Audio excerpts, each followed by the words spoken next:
Alors, on attaque la dernière journée. C'est toujours intéressant parce que la transformation d'ailleurs des lieux de travail, en fait, on s'aperçoit que le lieu de travail n'est plus forcément un lieu de travail, mais devient un lieu de vie et se complexifie dans l'approche qu'on peut avoir, comme on l'a vu sur hier sur la mobilité. Alors, la première intervenante, donc, qui va venir sur la scène, en fait, c'est donc Nicole Lavocat. Donc, Nicole Lavocat est directrice excellence opérationnelle du Crédit Agricole Centre-Est. Donc, pour les Québécois qui ne connaissent pas le Crédit Agricole, vous brossera un peu ce que c'est. Mais alors, moi, je suis très content, en fait, de pouvoir la faire intervenir parce que j'ai découvert, en fait, j'étais client. Mais je suis devenu un peu, voilà, je suis un peu plus rentré dans leur projet, puisque avec à l'agence, avec notamment Sébastien Lepoire, qui est mon associé, qui est ici, voilà, on participe un peu à l'accompagnement de cette métamorphose qu'ils mettent en place. Et j'ai trouvé qu'il y avait un vrai projet intéressant et qui montre bien cette métamorphose qu'on a, y compris à l'intérieur des structures et y compris bancaires. Nicole. Merci Thierry. Eh bien, bonjour à tous. Alors moi, effectivement, ce que je vous propose ce matin, c'est un témoignage modeste parce que si je suis ancienne dans la banque, comme vous pouvez bien imaginer, je suis très récente sur les projets immobiliers. Donc pour moi, c'est un petit peu une découverte et une nouveauté. Alors, je vais peut-être récupérer la... Ah, elle est en dessous. Parfait, super. Voilà. Donc avant de démarrer, je vous propose... de rappeler un petit peu qui est Crédit Agricole Centre-Est, parce que peut-être ça ne parle pas à tout le monde. Donc en fait, nous sommes une banque coopérative. Donc déjà, une banque coopérative, ça veut dire que nous sommes une société de personnes et pas une société de capitaux. Donc déjà, ça place un petit peu notre sensibilité. Et nous sommes une banque de 3000 salariés et de 1600 élus de caisse locale, des gens de terrain. Et le conseil d'administration de la banque est élu par ses présidents de caisse locale, eux-mêmes élus par le terrain. Donc c'est bien ce qui illustre notre société de personnes. Alors évidemment, nos valeurs, elles fondent tout notre projet d'entreprise, des valeurs assez classiques dans un monde coopératif, des valeurs d'humanisme, de solidarité, de proximité essentiellement, de responsabilité. Et notre caisse régionale, il y en a 39 en France, la nôtre, elle intervient ici à Lyon, mais elle intervient sur 6 départements français, le Rhône, bien sûr, la Saône-et-Loire, l'Ain, et un peu en Isère, Drôme et Ardèche. Et au sein d'un groupe Crédit Agricole, qui est évidemment un grand groupe français, qui appartient au CAC 40, et qui est évidemment aussi mondial. Nos activités sont sur 4 métiers. Nous sommes bien sûr la banque, l'assurance, mais aussi l'immobilier, puisqu'on en fait une filière d'excellence à part entière, et l'accompagnement des entrepreneurs. Et puis nous sommes leaders de la banque universelle de proximité avec 1 200 000 clients. Pour Centre-Est. Alors évidemment, notre contexte, il est, je l'ai mis sous VICA parce que finalement, on est comme tout le monde, c'est-à-dire qu'on est vulnérable. Et notre vulnérabilité, c'est qu'aujourd'hui, pour les banques, nous avons une modification en profondeur de notre modèle économique. Nous sommes attaqués par beaucoup de concurrents, souvent partiels, mais qui nous attaquent sur tous nos pans d'activité et viennent évidemment faire la pression sur nos marges et sur notre fonctionnement. Nous sommes empreints d'incertitudes. Alors, la plus grande incertitude pour nous, banque traditionnelle à réseau, c'est l'impact du digital sur nos modèles sociétaux. Qu'est-ce que ça va transformer, jusqu'où et avec quel niveau de profondeur? Eh bien, on a encore du mal à complètement l'apprécier et ça nous interpelle beaucoup. Et pour un sujet plus concret qui est celui qui nous anime, c'est la part du télétravail. Comment il va se développer? Nous, on va faire un grand bâtiment. Est-ce que demain, il sera à moitié vide parce que les gens seront chez eux? Ça fait partie des questions très importantes. Notre complexité, eh bien, c'est le cadre réglementaire. Alors là, je pense qu'on est à peu près équivalent, qu'on soit dans la banque ou dans l'immobilier. En tout cas, en France, je ne sais pas si au Canada, vous subissez les mêmes choses, mais en tout cas, chez nous, la pression réglementaire ne cesse d'augmenter et de s'accroître. Et puis, notre ambiguïté à nous, eh bien, c'est encore une fois ce digital. Parce que nous, on a la conviction, quand on dit banque à réseau, ça veut dire qu'on a des agences partout. Nous, on a 280 agences sur le territoire des 6 départements. Et donc, comment ce monde du digital, pour nous, c'est certain qu'il renforce la compétence de nos conseillers. Et on est aussi dans l'obligation de le développer au maximum. Et c'est un peu ambigu parce que plus on outille nos clients et plus on outille nos conseillers, plus on peut donner l'impression que l'humain ne sert plus à rien. Et donc, on navigue dans cette complexité. Alors, pour en venir à notre projet campus, eh bien, notre projet campus, c'est quoi? C'est notre siège social basé à Champagne-au-Mont-d'Or, qu'on appelle campus parce qu'on héberge beaucoup d'entités du groupe Crédit Agricole avec nous. Et notre projet campus, pour nous, c'est pas un projet immobilier. Hein. Voilà. Thierry, il n'aime pas quand je dis ça, mais c'est vrai, c'est pas un projet immobilier, c'est un projet de transformation. C'est-à-dire que pour nous, c'est avant tout le moyen, et j'y reviendrai, d'accompagner la nécessaire transformation de l'entreprise et de nos métiers. Alors évidemment, vous connaissez le lien fort qu'il y a entre un espace de travail et un mode de travail. Et donc nous, on a absolument besoin de changer, donc il faut aussi changer l'environnement pour que les choses bougent. Et notre objectif, c'est vraiment de construire un cadre qui est adapté aux nouvelles manières de travailler, mais qui sera adaptable parce qu'il va falloir y vivre longtemps, pour répondre à la fois aux besoins de performance et de bien-être, et pour les 30 prochaines années. Le bâtiment dans lequel on est aujourd'hui, on y est rentré en 86, il y a un petit peu plus de 30 ans. On a l'ambition, et il a tenu jusqu'à maintenant, on a l'ambition de refaire un projet qui nous emmènera encore dans les 30 prochaines années. Ce projet, on le veut guidé par nos principes d'action de notre projet managérial. On a défini ces principes d'action qui sont ceux qui guident nos managers et qui guident l'entreprise, qui sont fondés sur la confiance et l'autonomie, sur la considération et la bienveillance, de l'intérêt de cette attention au bien-être, sur l'écoute et la co-construction. Et la co-construction, vous verrez, on y revient beaucoup, la simplicité et l'efficacité, la relation directe et la recherche du jeu collectif. Alors j'ai voulu illustrer un petit peu la transformation des métiers, donc c'est un peu caricatural, mais pour autant c'est important. Et je disais tout à l'heure, ce bâtiment dans lequel on l'a fait, on est rentré dedans en 1986, et à l'époque on disait qu'on avait construit l'usine du tertiaire, c'était la représentation qu'on avait à l'époque, et donc c'était cette usine qui faisait que l'entreprise, elle était tournée vers ses processus internes, que son objectif c'était de traiter au mieux toute la charge administrative qui nous arrivait, avec à l'époque énormément de dossiers papier. Un dossier de financement habitat, il était fait dans nos agences de proximité en papier à l'époque. Il nous était envoyé en papier pour être ressaisi, pour rentrer dans nos systèmes informatiques, parce qu'on n'avait pas toute l'informatique de proximité comme aujourd'hui. Donc on a été fait pour ça. Et d'ailleurs, on a des très grands couloirs pour faire passer tous nos chariots de papier. Aujourd'hui, on se dit, mais pourquoi il y a ces grands couloirs? Parce qu'à l'époque, on avait des chariots qui se croisaient en permanence. Et donc, on était là-dedans, et donc du traitement de masse, voilà, donc des bureaux fermés pour que les gens soient bien concentrés dans leur saisie, etc. Et on passe demain vers une notion de campus, une notion d'entreprise ouverte et tournée vers ses clients, et une notion d'entreprise qui dérive de la prestation intellectuelle. C'est-à-dire que tous nos processus de masse, ils sont automatisés, donc on a simplement besoin de les superviser. On a besoin de créer beaucoup d'interactions entre des experts de chez nous, des experts du groupe Crédit Agricole, des experts externes au groupe Crédit Agricole. Aujourd'hui, le projet Campus, il y a moi qui suis directeur du projet, j'ai un collaborateur en interne, et toutes les personnes qui nous entourent sont des gens qui ne sont pas de l'entreprise. Et c'est vraiment volontaire pour importer de la compétence externe sur un sujet particulier à un moment donné. Et on a créé d'ailleurs sur notre site, on avait une belle maison qu'on a transformée en village by Crédit Agricole, où on accueille des startups aussi pour s'inspirer d'apports externes de compétences. Et du coup, nos équipes, elles seront beaucoup plus focalisées sur des situations spécifiques et complexes que les systèmes industrialisés ne pourront pas traiter. Alors évidemment, cette caricature, c'est pas un changement brutal, on ne passe pas de l'état A à l'état B, c'est pas le projet Campus qui nous fera passer de l'état A à de l'état B, on est dans une transition permanente. Je suis d'ailleurs en parallèle en charge du projet de transformation des processus, donc vous voyez qu'il y a beaucoup d'interactions et qu'on se nourrit les uns les autres de ces avancées. Donc on a ça à prendre en compte, et dans le même temps, des collaborateurs qui nous disent attendre énormément de leur lieu de travail. Donc si on regarde le côté droit pour moi, oui, droit pour vous aussi, c'est des attentes classiques. J'ai besoin d'échanger, j'ai besoin de rencontrer des gens, j'ai besoin de présenter des choses, de décider. Ça, c'est des attentes de travail. J'ai besoin de réfléchir, de téléphoner.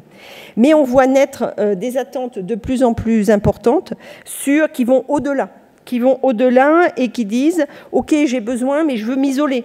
Avant, cette demande de s'isoler, elle n'était pas aussi forte. J'ai besoin de me concentrer, mais surtout, j'ai besoin de m'oxygéner, de me ressourcer et qu'on me facilite la vie. Et ça, c'est des besoins que les gens ont toujours eus, mais qu'ils n'attendaient pas forcément avant de trouver en entreprise et que maintenant, ils veulent trouver en entreprise. Et donc, c'est de dire, ben, moi, il faut m'aider, quoi. Et donc, il faut me simplifier la vie. Et donc, on doit aussi intégrer ça. Du coup, ce projet campus, eh bien, on veut vraiment en faire un lieu de vie. Et ça a été quelque chose de très important parce que la construction de notre bâtiment actuel fait qu'aujourd'hui, nous n'avons pas de lieu de rencontre et de vie. Et on a besoin de créer ce lieu de vie. Mais un lieu de vie qui doit être ancré dans notre histoire et à notre image. On est une entreprise...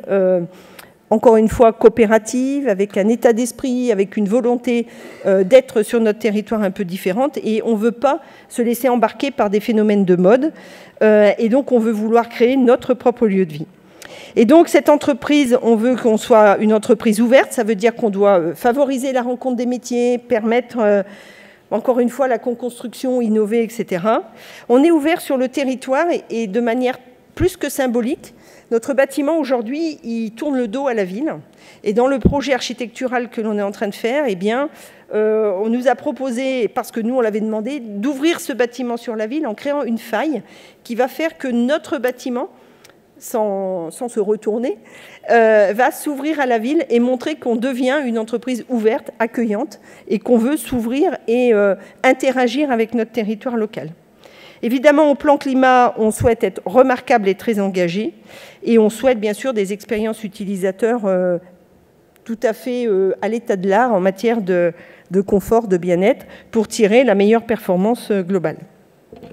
Alors quand on regarde un petit peu l'attention à la performance, moi j'avais fait un extrait là sur des recherches en organisation, on voit bien qu'il y a 4 piliers essentiels de cette recherche de performance. Alors évidemment on pense assez rapidement au confort, on dit effectivement la thermie, la ventilation, le confort général.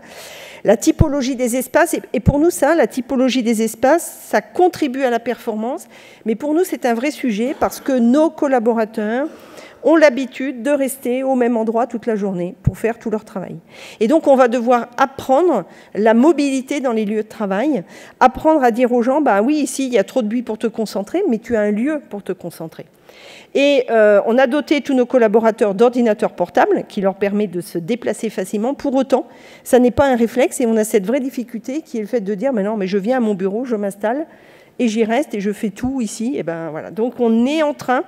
ça a l'air simple, mais ça n'est pas du tout spontané, d'apprendre ça à nos collaborateurs. Évidemment, il faut, pour être performant, avoir de l'interaction. C'est ce qui nous manque beaucoup aujourd'hui et que l'on veut créer et renforcer. Et puis, un point qui peut être moins spontané quand on l'observe, c'est l'appréciation des phénomènes de distraction et comment, dans ce que l'on construit, eh bien, on va pouvoir limiter les sources de perturbation, hein, comment on peut limiter le bruit, comment on peut limiter les nuisances. Et d'ailleurs, on va avoir une petite période pendant nos travaux où, en termes de nuisances, je pense qu'on aura un petit sujet, puisqu'on a la particularité, notre site, de le rénover en site occupé. Donc, je pense qu'on va avoir de quoi expérimenter l'impact de la nuisance sur la performance. Mais voilà. Donc, pour mener ce projet, comme je disais, on s'est entouré d'expertise externe. Donc, évidemment, la maîtrise d'ouvrage que je représente, mais qui est accompagnée de cabinets qui nous accompagnent. La maîtrise d'œuvre, j'ai cité. Donc, à l'issue de notre concours, en novembre 2017, nous avons retenu les cabinets Thierry Roche Associés et Archigroup qui se sont associés pour conduire notre projet et qui sont notre maîtrise d'œuvre. Et nous avons aussi un space planner qui est rentré tout de suite dans le projet. Et puis, on aura évidemment un peu plus tard d'autres entreprises qui nous accompagneront. Et donc, ce qu'on a souhaité faire ici, c'est de constituer un ensemble gagnant. Et ça, c'est pas toujours facile parce qu'il y a beaucoup de monde. Parce que là, j'ai cité les principaux, mais évidemment, on a aussi beaucoup de bureaux d'études spécialisés. Et donc, c'est de faire un ensemble gagnant. Et donc, ce que l'on a fait au début des travaux, c'est qu'on a fait une petite séquence de team building avec tous les acteurs. Et on a réuni nos acteurs internes. Parce que, bon, j'ai dit on a une personne, mais on a quand même d'autres gens qui contribuent. Donc nos acteurs internes et tous nos acteurs externes. Et on s'est fait une soirée et une journée de travail pour apprendre à se connaître, à connaître les métiers des uns des autres, les champs d'intervention, à se respecter. Et je crois que ça a été un peu la clé, alors on est au début, hein, mais la clé d'une dynamique où voilà, tout le monde a envie d'agir ensemble. Enfin, je pense que, en tout cas, c'est ce qu'on essaye de faire. C'est pas toujours facile, parce qu'on n'a pas toujours les mêmes intérêts ou on n'a pas toujours les mêmes contraintes, mais en tout cas, on essaye de faire ça. Et pourquoi on a fait ça? Parce que nous, on est accompagnés en maîtrise d'ouvrage par Crédit Agricole Immobilier qui nous accompagne, mais nous, Centrest, nous souhaitons on ne veut pas déléguer ça. C'est-à-dire, on n'a pas dit, vous nous faites un projet et on se revoit dans 3 ans. Nous, on veut être dedans. On veut sentir comment ça se construit. On veut rectifier. On veut être dans le projet. Et donc, on avait besoin de créer cette présence et d'interagir en continu. Et donc, notre projet, c'est un projet de co-construction. Alors ça, c'est un peu difficile pour certains acteurs en disant, non, mais il faut arrêter là. On a posé le truc, maintenant on le fait. Et nous, on dit non. Non, moi je ne sais pas, on le co-construit en permanence et donc on veut installer une interaction permanente. Alors je sais que des fois il y aura des limites, mais en tout cas dans l'esprit, on veut poser cette interaction permanente entre notre projet immobilier, qui va finalement nous apporter des potentialités nouvelles, entre le projet de transformation des processus qui doit se nourrir de ces potentialités pour pouvoir inventer un mode de travail différent, et puis dans notre recherche de création de valeur, parce que voilà, on est avant tout des commerçants aussi, et on a besoin de se développer et d'aller chercher des nouvelles opportunités. Et donc en fait, ce projet campus, c'est à la fois un outil de travail qui va nous aider à nous transformer, mais c'est à la fois un levier et un vecteur de transformation. Et il doit être les deux, c'est-à-dire que et construit dans cette interaction pour qu'on se nourrisse et on s'enrichisse. Alors évidemment, dans un chantier comme ça, il faut accompagner le changement. Et on a 2 enjeux clés pour accompagner ce changement.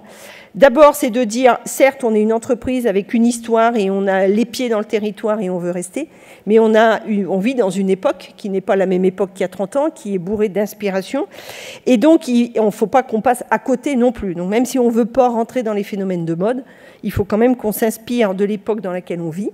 Et donc, il faut qu'on arrive à trouver dans les inspirations actuelles qu'est-ce qui peut être levier de motivation supplémentaire pour nos collaborateurs, qu'est-ce qui peut déclencher un vrai désir d'aller vers cet nouvel environnement. Il faut préparer et impliquer nos collaborateurs dans les nouveaux modes de travail. Et puis nous, on va devoir décider de nos évolutions. Qu'est-ce qu'on retient, pourquoi on le retient, quel sens on y donne et comment on va vers ça. Évidemment, le management aura un rôle central. D'abord parce que ça doit être le manager qui donne le sens aux collaborateurs du nouveau lieu de travail dans lequel on va évoluer et qui doit être porteur du sens qu'on veut lui donner, pour qu'ils s'approprient le bâtiment et qu'ils ne subissent pas le bâtiment, mais qu'ils se l'approprient. Que ces managers, il faut qu'ils nous accompagnent dans, d'abord eux-mêmes, la compréhension et puis nous soutenir dans ce changement.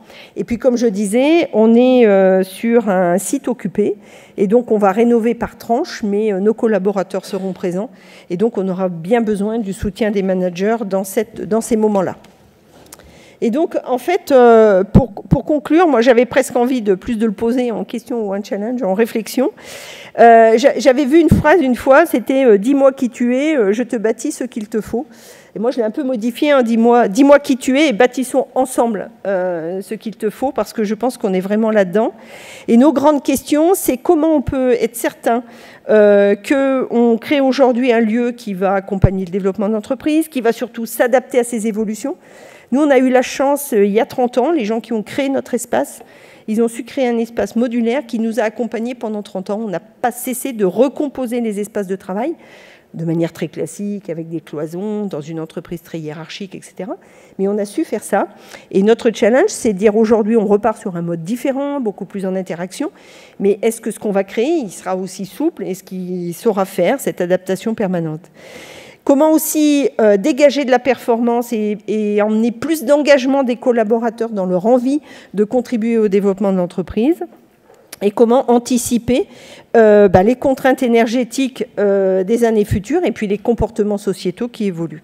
Voilà, donc on a un beau challenge. Je ne vous l'ai pas dit, mais c'est un bâtiment de surface totale de 70 000 m² et 30 000 m² de bureaux.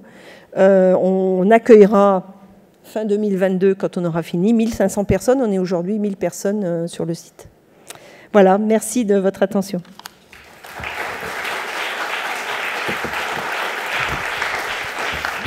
Si vous avez des questions, voilà, on vous donne un petit moment de questions.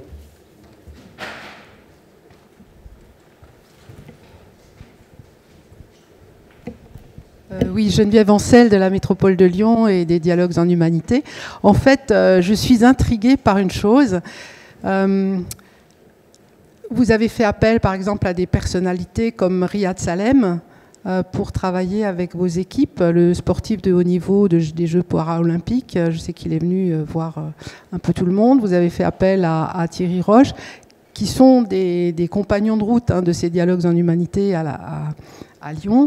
Et je voudrais essayer de voir quel est le facteur qui a déclenché le fait que vous fassiez appel à cette question portée par des gens qui sont connus pour disons, pour mettre en avant de façon incarnée leur humanité. Je pense que c'est vraiment dans l'ADN de notre entreprise, le côté humanisme de l'entreprise. Quand on est une banque coopérative qui est vraiment issue du terrain, on est tourné vers ces dimensions-là. Et c'est vraiment quand je parle de nos racines, de ce que nous sommes et de continuer à respecter ce que nous sommes, c'est vraiment ça qu'on veut intégrer. Et donc, quand on visite beaucoup de bâtiments, on a un peu, et d'ailleurs on est aussi dans les éléments décoratifs, donc ça peut paraître anodin, mais c'est essentiel. On visite beaucoup de bâtiments, et je veux vexer personne, mais on voit beaucoup de bâtiments très blancs, parfois très vides. Et ça, c'est pas nous, quoi. Et on se dit, mais nous, on n'est pas comme ça. Nous, il y a du monde, et c'est pas blanc, quoi. Voilà, il y a un lien à la terre, il y a un lien au paysage. On a un parc magnifique et on se dit on ne peut pas vivre dans des bureaux blancs au sein d'un parc magnifique. Parmi les concours qu'on a eu, on a eu un concours qui nous avait proposé un projet tout à fait intéressant, mais qui devenait un projet très urbain et on ne s'est pas reconnu. Et donc, en fait, qu'est-ce qui a fait la sélection? Je crois que c'est ce côté où on s'est reconnu dans le fait qu'on ne perdait pas ce lien. Et dans le projet d'ailleurs de la décoration, on est sur des belles couleurs, des couleurs qui nous ressemblent. Voilà. Et donc ça a l'air de rien, mais c'est ça qui nous nourrit, c'est ça qui nous fait vivre, et c'est une vraie réalité. Et en fait, on est rappelé tous les jours à cette réalité parce que notre conseil d'administration est composé de gens de la société civile qui représentent toutes les professions. Évidemment, il y a des agriculteurs, mais pas seulement. On a des entrepreneurs, des vétérinaires, on a un directeur d'école, de l'école Isara, etc. Et donc, c'est des gens qui sont dans le terrain et qui régulièrement nous rappellent à ces réalités-là. Et donc, voilà. Et donc, je pense que ça, c'est tellement ancré que ça transpire partout. Et donc, dès qu'on trouve des gens qui portent ces valeurs, forcément, il y a une forte adhésion parce qu'on se reconnaît tout de suite. Mais pour les Canadiens qui connaissent sans doute bien la Banque Desjardins, je pense que vous retrouvez un état d'esprit assez proche, mais ça, je pense que c'est vraiment issu de la dimension coopérative, où les gens ont un intérêt commun, mettent ensemble des enjeux communs, travaillent ensemble pour se développer, beaucoup plus dans un esprit collectif que capitalistique, même si tout le monde a de la valeur. Mais je veux dire, c'est pas le même esprit qui nous pousse. On est beaucoup plus poussé par des valeurs de long terme que de court terme. Voilà. Donc je pense que tout ça, ça retranscrit dans nos projets et dans ce que l'on conduit.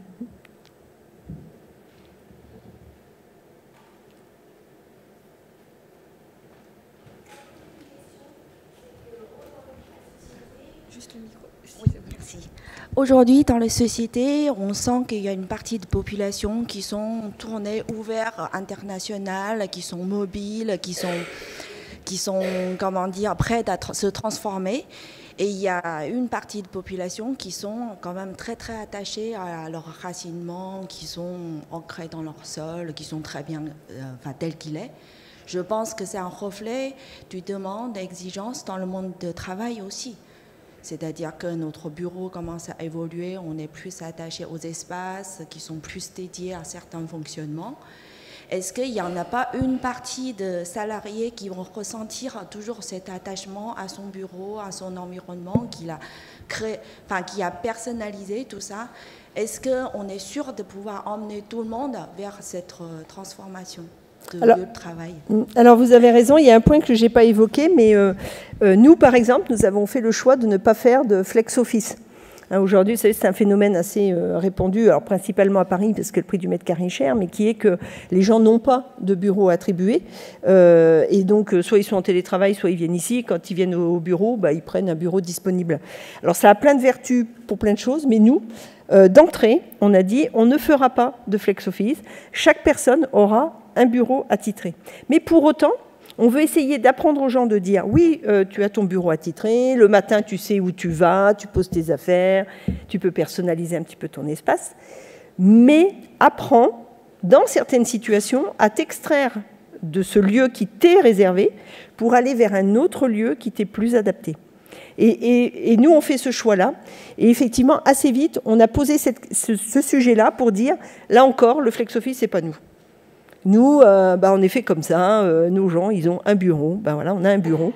Alors évidemment, c'est un petit peu luxueux parce qu'il faut un petit peu plus de place, mais voilà, on est à Champagne-au-Mont-d'Or, on n'est pas à Paris, on a de la place, même il y a certains disent qu'on pourrait être plus nombreux que 1500, mais nous on reste 1500, voilà. Et puis plus tard, il se passera peut-être d'autres choses, mais c'est important pour nous, effectivement, cette forme de reconnaissance et d'intégration, mais qui est un peu trop profonde. On a expérimenté, parce qu'en fait, le projet Campus, comme il est assez long, on commence à expérimenter d'autres manières de travailler. Et l'année dernière, on a proposé aux gens d'installer des tables pour travailler dehors. On a mis des écrans dehors, un truc. Bon, alors, ça marche pas. Alors, ça marche pas, c'est simple. Je vais dire pourquoi ça marche pas. Parce que quand on va travailler dehors, c'est quand il fait beau, donc il fait trop chaud, et donc on est mieux dedans que dehors, il faut dire.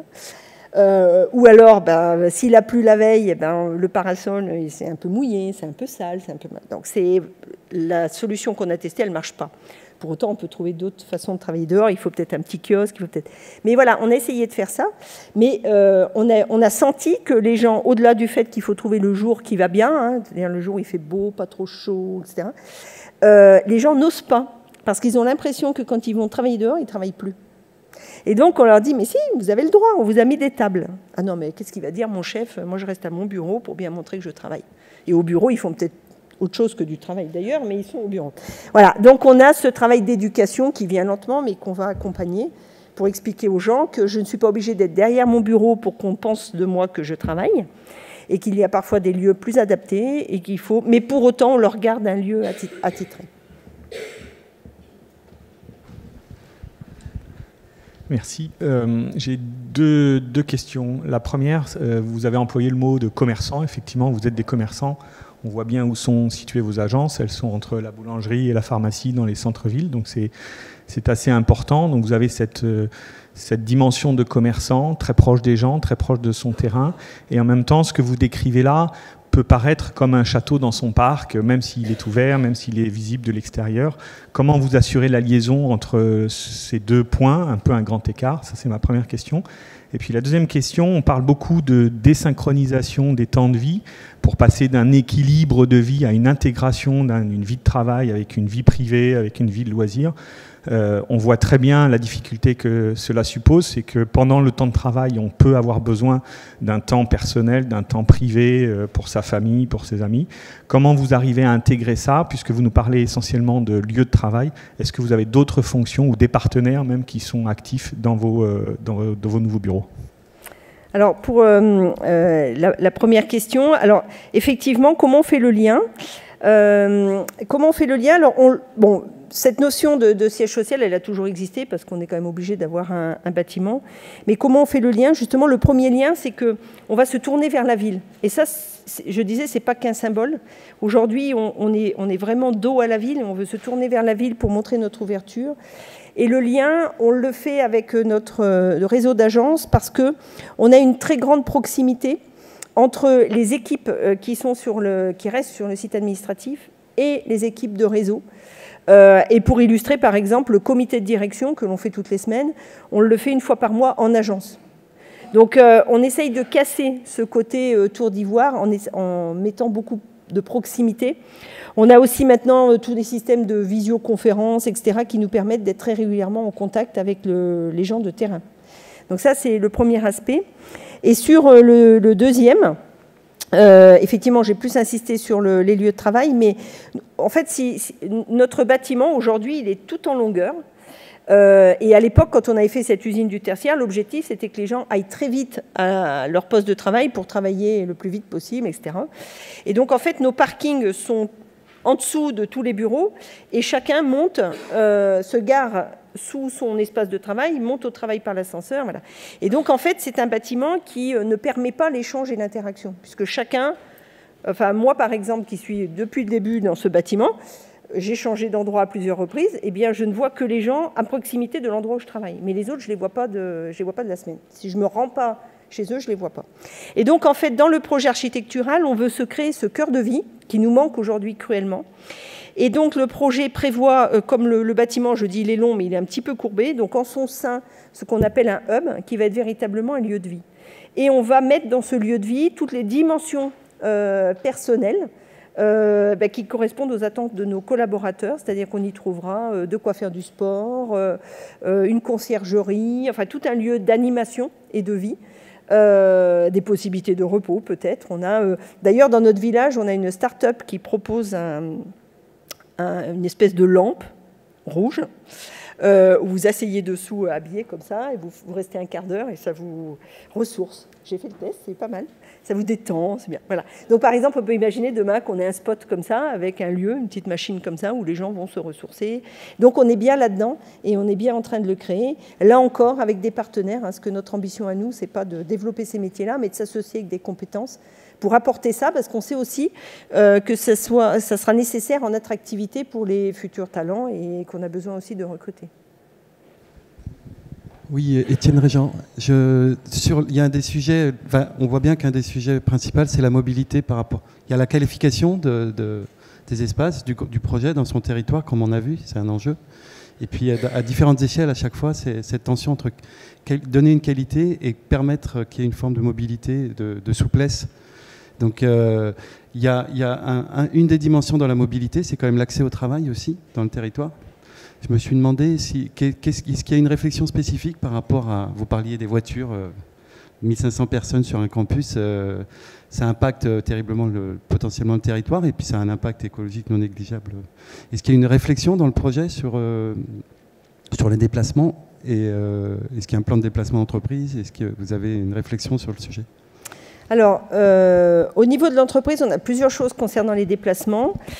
Alors déjà dans le cadre du projet, on respecte nos ratios actuels de places de parking par personne. Donc ça, pareil, c'est beaucoup de questionnements en disant c'est utile, c'est pas utile, ça a de la valeur, ça n'en a pas, etc. Bon, nous on fait ça.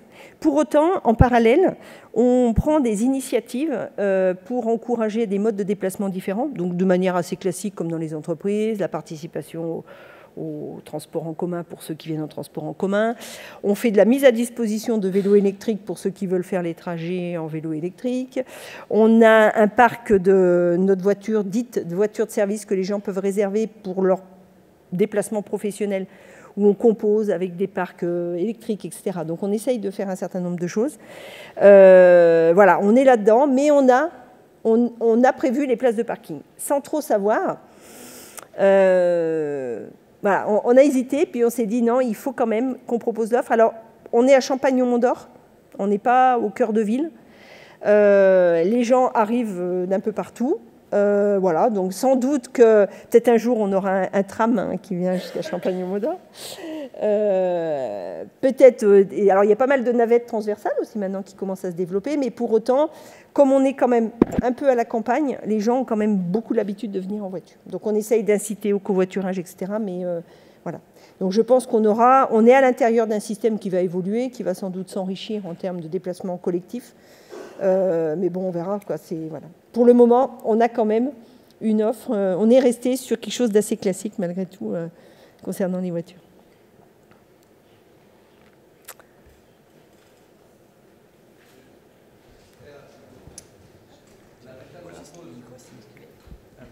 Merci. La question est très synthétique. Est-ce que la métamorphose du travail au Crédit Agricole Centre-Est, dont je suis client, ça m'inquiète, c'est moins travailler au travail, mieux travailler au travail? Comment vous résumez finalement les nouvelles activités que vous cherchez à implanter sur le site, qui est ce cœur dont vous parliez? Parce que j'entends sport, j'entends bien-être, j'entends toutes sortes de choses qui ne sont pas forcément de travailler pour mon compte bancaire. Je le fais ironiquement, mais, ah oui, mais bon, l'idée de métamorphose, vous l'avez exposée très longuement, mais finalement, si on l'a synthétisée, comment vous la résumez pour l'efficience et le bien-être? Et comment vous rejoignez les deux? Parce que c'est assez antinomique à la base. Comment faire pour moins travailler, mieux travailler? alors effectivement, d'abord, félicitations, si vous êtes client. Mon voisin. Et merci. Mais c'est vraiment le mieux travailler. Et en fait, si je prends ma casquette directeur des processus, en fait, on est dans un mode où, dans nos processus, on a beaucoup de ruptures. Le client, il commence quelque chose en agence, et puis ça part au siège, et puis ça revient, et puis ça repart. Donc ça, c'est un premier phénomène. Et le deuxième, c'est qu'on voit bien que nos clients, ils veulent développer un maximum d'autonomie. Que la manière dont ils nous sollicitent, c'est quand ils ont besoin d'un vrai conseil à valeur ajoutée. Et donc, on voit bien que nos clients font de plus en plus plein d'opérations bancaires sans venir nous voir, et ils sont tout contents de pouvoir le faire comme ça. Donc, on a à la fois la responsabilité de développer l'autonomie de nos clients pour qu'ils puissent faire un maximum de choses sans nous solliciter, mais que quand ils nous sollicitent, ils obtiennent sur des vrais sujets qui les préoccupent, ils obtiennent de la part de nos conseillers des vrais conseils à valeur ajoutée, et que ce jour-là, ce conseiller qu'il a face à eux, il est capable de traiter le sujet, sans aller chercher encore quelqu'un. Et donc, en fait, notre travail à nous sur les sièges, c'est d'organiser ça. Et ça a l'air de rien, mais c'est quand même pas très simple, d'organiser le fait que, quand mon client n'est pas autonome, à minima, le conseiller qu'il rencontre, lui, apporte l'autonomie nécessaire. Donc, on n'y est pas encore, hein, on y travaille. Et donc, après, qu'est-ce qui reste sur les sites? Eh bien, c'est les gens qui vont faire fonctionner ça, qui vont faire en sorte qu'on mette en place des outils qui font que le conseiller développe sa compétence, développe son autonomie, voilà, développe ses délégations. Et donc, du coup, sur les sites, c'est de travailler mieux au sens où le travail qu'ils vont faire, il est à vraie valeur ajoutée dans la relation client-conseiller. Mieux travailler parce qu'aujourd'hui, comme les réseaux nous envoient des choses, eh bien, il y a beaucoup d'anomalies et on passe du temps à traiter de l'anomalie. Et ça, c'est beaucoup de travail, mais ce n'est pas du bon travail. Donc ça, il faut qu'on arrive à l'estomper. Et travailler avec une plus grande performance. Et ça, c'est le fait que c'est d'augmenter l'engagement des collaborateurs des sites qui devront être attentifs au fait de dire, quand je vois quelque chose qui ne marche pas, je mets beaucoup d'énergie pour le régler. Et ça, c'est mieux travailler. Je ne me contente pas de traiter le truc et de dire voilà, mais je vais au fond et je règle le problème vraiment. Voilà, donc c'est vraiment, c'est pas du tout un cocon dans lequel les gens vont se laisser flotter. Les gens travaillent et travailleront beaucoup, mais travailleront bien, c'est-à-dire avec efficacité. Ce qu'ils feront sera vraiment utile et ça sera vraiment pour le bénéfice de nos clients. En tout cas, c'est l'objectif que je porte. Merci.